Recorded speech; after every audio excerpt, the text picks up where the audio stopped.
I'm Janet Roberts. I'm a member of the Notts Wildlife and I live in Sutton in Ashfield. Why did you join the Nottinghamshire Wildlife Trust? We were stopped by a gentleman at Carsington Water when we went to visit, and we talked for a while and I thought, yes, that sounds very much like us. But that's Derbyshire. Well, yes, but it was Notts Wildlife he was promoting. It was a special day, I think, doing things, so that's what we did. What favourite memories have you got? Oh, All right, I'll ask you another first question. Another question. What's your favourite reserve? I am very fond of Duke's Wood, but that's because I researched the oil there. There's so many that we go round and visit, like Treswell and things like that. What I particularly like is getting the publication when it comes and reading all about it and seeing what's going on and what we want to do. I do like, yes. Any particular memories? Oh, I think of going around Duke's Wood.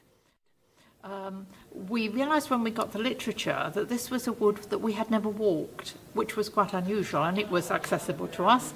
So we went out and walked, and I'm peering through the undergrowth, and I said, I can see the base of a statue. And I thought, I'm losing it here. We're in the middle of a wood. So we walked all the way around and, of course, came to the front of this beautiful glade, and at the far end was this magnificent statue.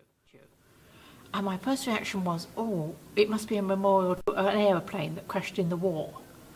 But then, of course, as you approach it, you realise that the gentleman is holding a huge outsized monkey wrench. And I'm thinking, what's this about? And then I read it and thought, there was oil here?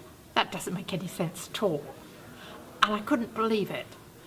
So when I went back into Mansfield, I contacted the local newspaper, thinking they must have the background history of it.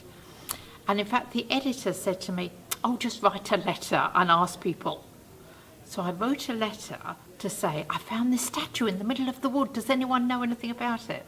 And it opened the floodgates completely to lots of people contacting me. And at the time, I had gone as a very mature student back to Notts College, and I was doing media studies, and we had to do a project. So my project, I said, I am going to research why there is a statue in the woods, and I am going to get a newspaper article out of it. And the tutor told me afterwards he thought I was balmy, that I wouldn't do it. But I did, and I went round and interviewed all the people who knew about the oil, and I did a huge amount of research and eventually did publish a book, or a small booklet about it, which is now on general sale.